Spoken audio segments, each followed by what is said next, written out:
विमान रे यांत्रिक त्रुटि जोगु यात्री प्रबल असंतोष दिल्ली पुणे जाउथवा स्पाइस जेट विमान रे यात्री माने असुविधा अनुभव करथिले एपरिक निश्वास प्रश्वास नेबारे असुविधा होइथिला एथि जोगु यात्री माने विमान रे यात्रा करबा को मना करथिले। स्पाइस जेट विमान टी सकाळ 9:55 रे उड़ान पई धार्य होइथिला किंतु यह विलंब होइथिला। सकाळ 10:30 रे बोर्डिंग आरंभ होला परे भितरे कोनोसी वेंटिलेशन नथिला। एसी चालू नथिबारु निश्वास नेबारे कष्ट अनुभव करथिले। पोशाक संपूर्ण झाड़ रे भिजी जाइतला। छोट पिला माने कांदुथिले, गर्भवती असुविधार सम्मुखीन होउथिले। या परे स्पाइस जेट पक्षरु यात्रीक पई आउ एक विमान रो व्यवस्था करा जाइथिला। काम के लिए दिल्ली गया था और दिल्ली से पुणे टर्मिनल 1 दिल्ली से पुणे ट्रैवल कर रहा था। तो 9:55 की फ्लाइट थी हमारी स्पाइस जेट की। वो डिले हो गई। 10:30 की बोर्डिंग शुरू हुई हमारी। 10:30 को हम फ्लाइट में बैठे। बाद में बीच में आधा घंटा गया। अंदर कुछ ऑक्सीजन नहीं था, कुछ एसी शुरू नहीं था। तो हमें लगा कि हम क्या रेगुलर फ्लाइट से ट्रैवल करने वाले लोग नहीं हैं। तो हमें लगा कि ये टेक्निकल इशू होगा कुछ। तो हम चुप बैठे। बाद में ऐसी सिचुएशन आई कि हमारे पूरे कपड़े गीले हो गए। सब पैसेंजर का ऐसा ही हुआ था। पूरा फ्लाइट भरा हुआ था। करीबन 150 से ज्यादा लोग होंगे। और बाद में छोटे बच्चे जो थे, बहुत छोटे छोटे थे, 1 साल के, 8 महीने के, 6 महीने के बच्चे थे, वो रोने लगे बहुत जोर से, क्योंकि उनको श्वास लेने में दिक्कत हो रही थी। और कुछ प्रेग्नेंट महिलाएं थी, उनके भी वीडियो मैंने दिखाई, भेज दूंगा आपको। तो वो महिलाओं को आवाज भी नहीं देने आ रहा था, उनका आवाज भी बाहर नहीं आ रहा था। तो थोड़ी देर में उनकी टेक्निकल टीम आई, उन्होंने कुछ चेकअप किया वहां पे, और उनके ही टीम ने उनको बोला कि इसमें इशू है, फ्लाइट नहीं फ्लाई हो सकती। तो इसका मतलब फ्लाइट में टेक्निकल इशू था, इसलिए वो फ्लाई नहीं कर पाए।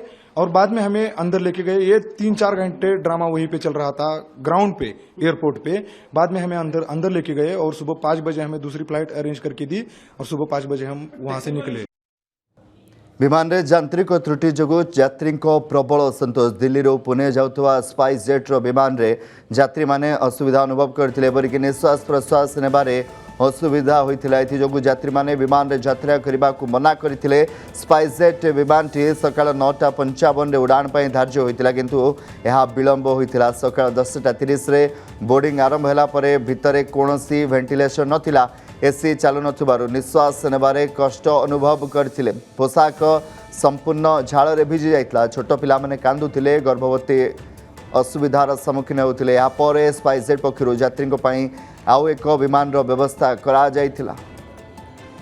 काम के लिए दिल्ली गया था और दिल्ली से पुणे टर्मिनल 1 दिल्ली से पुणे ट्रैवल कर रहा था। तो 9:55 की फ्लाइट थी हमारी स्पाइस जेट की। वो डिले हो गई। 10:30 की बोर्डिंग शुरू हुई हमारी। 10:30 को हम फ्लाइट में बैठे। बाद में बीच में आधा घंटा गया। अंदर कुछ ऑक्सीजन नहीं था, कुछ एसी शुरू नहीं था। तो हमें लगा कि हम क्या रेगुलर फ्लाइट से ट्रैवल करने वाले लोग नहीं हैं। तो हमें लगा कि ये टेक्निकल इशू होगा कुछ। तो हम चुप बैठे। बाद में ऐसी सिचुएशन आई कि हमारे पूरे कपड़े गीले हो गए। सब पैसेंजर का ऐसा ही हुआ था। पूरा फ्लाइट भरा हुआ था। करीबन 150 से ज्यादा लोग होंगे।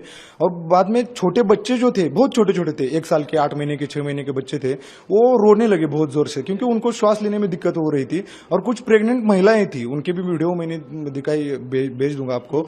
तो वो महिलाओं को आवाज भी नहीं देने आ रहा था, उनका आवाज भी बाहर नहीं आ रहा था।